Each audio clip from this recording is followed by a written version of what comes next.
Just on by that left-footed Claypool. Bazoo. Oh, did she just run by Claypool? Erica Bazoo, a center and feet in front. Darga going back to the outside. A quick strike that's blocked. Dana Larson sticking with it. Larson, shot, goal! Brynn Darga!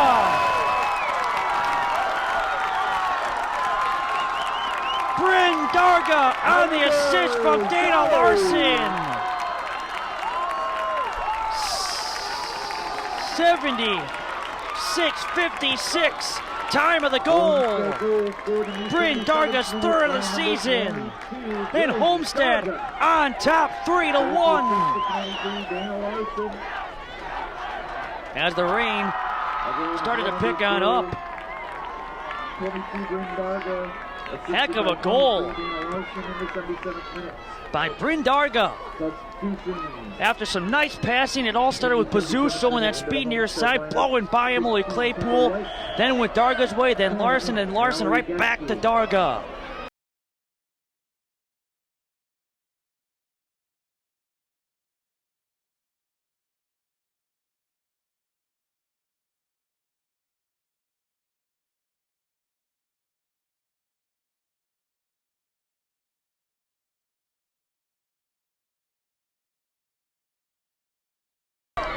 There's Sad Gresh and Allie Miller.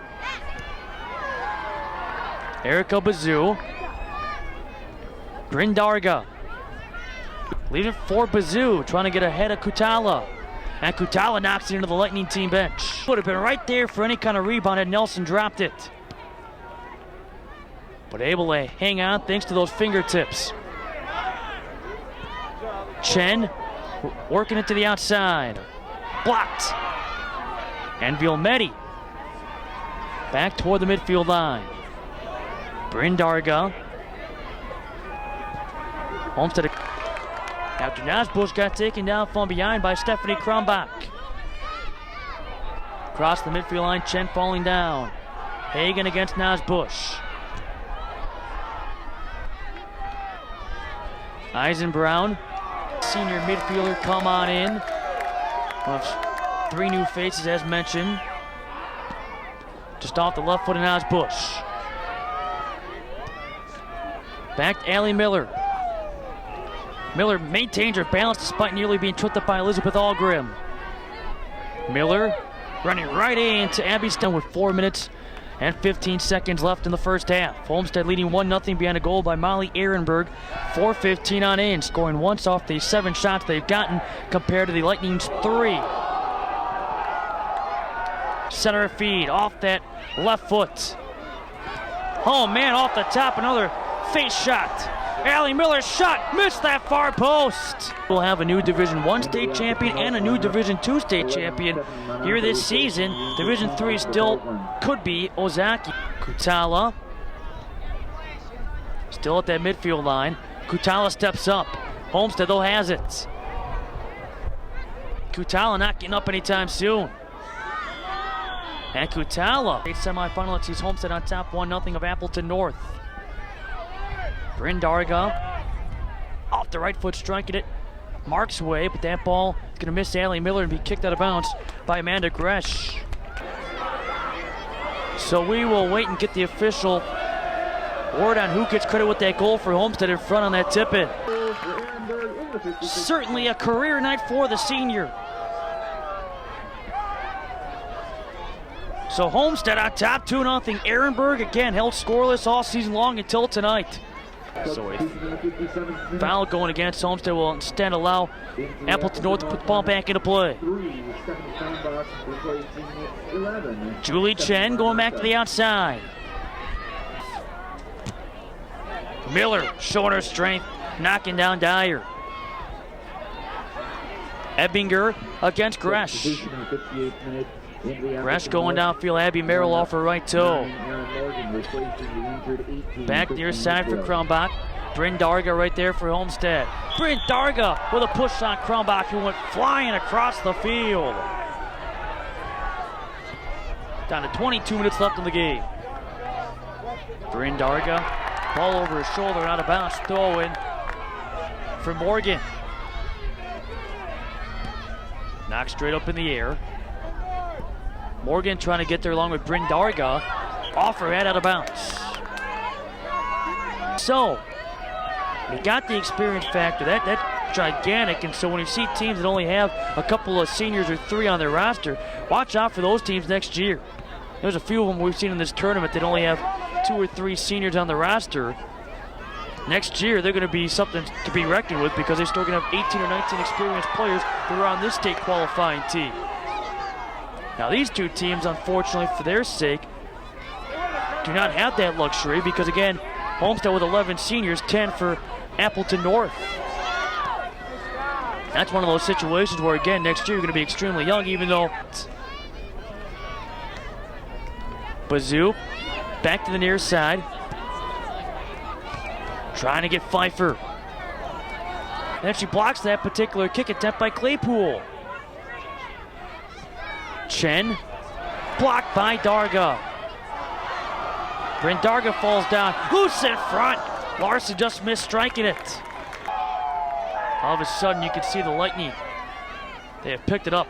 That tempo, the pace, their style. Kendall White. So Miller hopping over the ball with Nosbush. Hagan applying the pressure, trying to take it away. She goes down. Darga stays with a couple of bodies running into one another. Whistle. Going against Darga. Ball is going to be knocked out of bounds. Darga. Back to Miller. Nosbush. And along with Miller very close to that shot. Appleton North come to expect in the tournament. We've had some very great games all weekend. Larson. Molly Ehrenberg has scored twice for Homestead after not having scored prior to this game. That's been a big storyline. Also picked up a yellow card. We've not. So a chilly and a wet night. What a lethal combination for fans that have come out here supporting their 2 respective schools in this state tournament semifinal. 2. Ehrenberg also picked up a yellow card. Sarah Hagan scored for Appleton North. That came 69-04. And then 76-56, Brynn Darga with the knockout punch. Her 3rd goal of the season.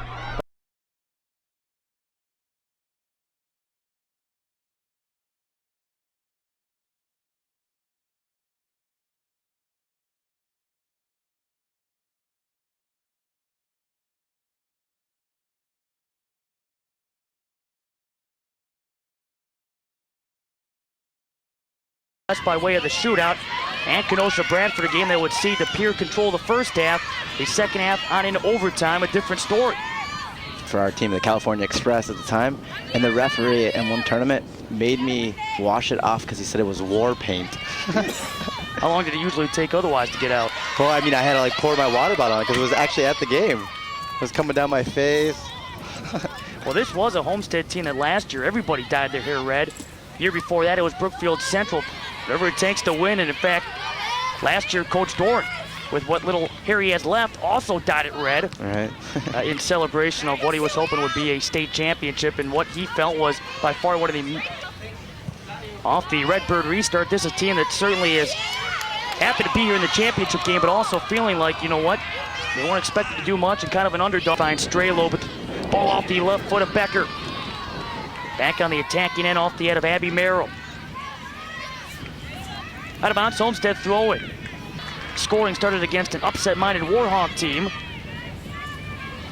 And again, the second one soon followed. The team that scores once, then they score in bunches. Usually has not been the case so far in the state tournament. Sticking with it as opposed to just letting it go on out. And nice save was made by Warzinski, and back and forth these 2 teams battle once again. It definitely looks like Homestead settled down a little bit. They're playing the ball out wide. They're getting